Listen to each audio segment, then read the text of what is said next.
Hi කොහොමද ඔයාලට මේ vlog YouTube channel එකට ආදරයෙන් පිළිගන්නවා. ඉතින් අද මගේ hair care challenge එකේ 4 වෙනි දවස. ඉතින් මං අද කළේ හණ ඇට සත්කාරය. හණ ඇට කියන්නේ කොණ්ඩෙට ගොඩාක් හොඳ ඖෂධයක්.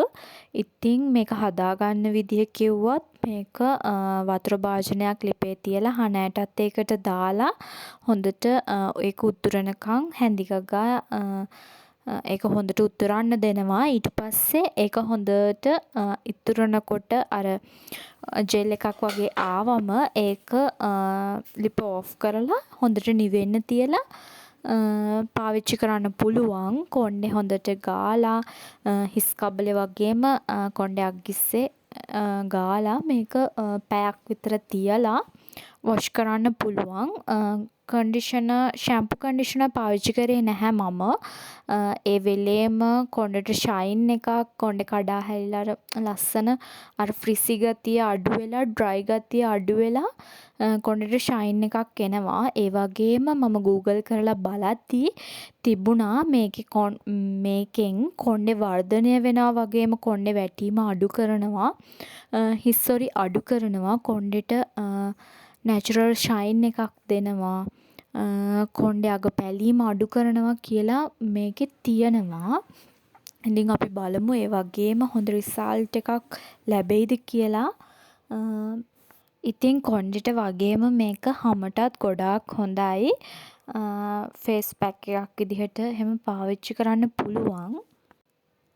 ඉතින් මේ වීඩියෝ එකේ මගේ hair care challenge එකේ දවස් 3ක වීඩියෝ තියෙනවා. ඉතින් මම හණ ඇට සත්කාරය කළේ 4 වෙනි දවසේ. එතකොට මම 5 වෙනි දවසේ මොනවද කළේ කියලා මේ වීඩියෝ එකේම තියෙනවා.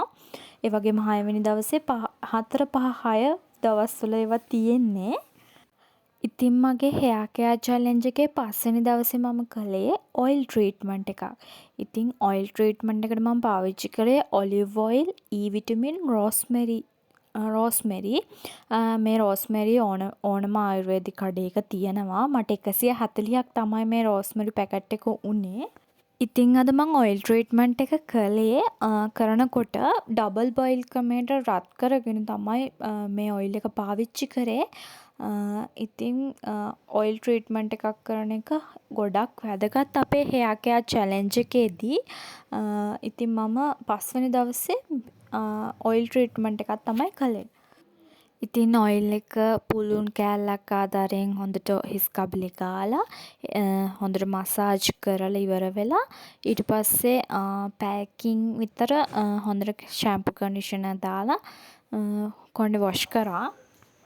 ඔන්න මගේ hair care challenge එකේ ඊළඟ දවසත් ආවා. ඉතින් මම මේකෙදී ඊට කලින් දවසේ ඔයිල් ට්‍රීට්මන්ට් එකක් කරපු නිසා hair mask එකක් තමයි try කරන්න හැදුවේ. ඉතින් මේකට මම පාවිච්චි කරන ප්‍රධානම අමුද්‍රව්‍ය තමයි කෝමාරිකා. ඒ වගේම උළුහාල්, දෙහි. ඉස්සෙල්ලාම උළුහාලුයි දෙහි හොඳට තඹ ගන්නවා. ඊට පස්සේ ඒක හොඳට තැම්බුණාට පස්සේ ඒක නිවෙන්න තියලා ඒක නිවුනටත් පස්සේ බ්ලෙන්ඩර් කප් එකකට දාගන්නවා. ඊට පස්සේ අපි ඉස්සෙල්ලා කපාගත්ත කෝමාරිකා කෑලි ටිකත් හොඳට කටු ඉවත් කරලා සෝදලා අරගෙන මේ බ්ලෙන්ඩර් කප් එකටම දාලා හොඳට බ්ලෙන්ඩර් කරගන්නවා. ඊට පස්සේ මේක හොඳට ක්‍රීම් එකක් වගේ බ්ලෙන්ඩ් වුණාට පස්සේ අපේ කොණ්ඩේ හිස් කබලේ වගේම කොණ්ඩෙත් හොඳට ගාලා මේක පැයක් තියලා අපිට වොෂ් කරන්න පුළුවන්. ඉතින් ඊට කලින් දවසේ ඔයිල් ට්‍රීට්මන්ට් එකක් කරලා කොණ්ඩේ ෂැම්පු කන්ඩිෂනර් දාලා වොෂ් කරපු නිසා මම මේ දවසේ ෂැම්පු දාලා වොෂ් කරේ නෑ. කන්ඩිෂනර් දැම්මෙත් නෑ. මේක නැචරල් කන්ඩිෂනර් එකක් වගේ හොඳට කොණ්ඩේ ෂයින් එකට කන්ඩිෂනර් ගෑවා වගේම තියෙනවා. ඉතින් මම ෂැම්පු කන්ඩිෂනර් භාවිතා කරේ නැහැ. මේකත් ඇත්තටම ගොඩාක් හොඳයි. කොණ්ඩේ එක කෙස් ගහක්වත් යන්නේ නැහැ මේ සත්කාරය කරපුවාම. ඉතින් මගේ hair care challenge එකේ දවස් ටික මේ විදිහට තමයි ගෙවුනේ. ඉතින් අනිවාර්යයෙන්ම මම මේ කරගෙන ආපු hair care challenge ඒ කියන්නේ එක එක කරගෙන ආපු ට්‍රීට්මන්ට් මේ විදිහටම කන්ටිනියු කරනවා කියලා හිතුවා. ඒ වගේම මම පෝලික් ඇසිඩ් එකක් දවසට බොනවා. මට දවසට වතුර ලීටර් 2ක් බොන එක නම් හැමදාම කන්ටිනියු කරන්න බැරි වුණා. ඒත් මම උපරිම try කරනවා ඊළඟ දවස් ටිකේවත් මම ඒක කරනවා කියලා. ඉතින් බලමු.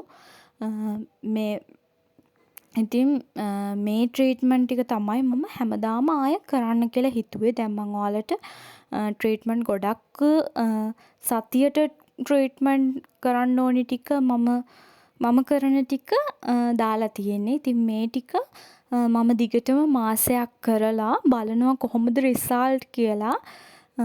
තාම නම් එහෙම ලොකු රිසල්ට් එකක් නෑ. මං අනිවාර්යෙන්ම රිසල්ට් එක ඔයාලට වීඩියෝ එකක් ගේන්නම්. ඒ රිසල්ට් එක මං හිතනවා හොඳ රිසල්ට් එකක් වෙයි කියලා.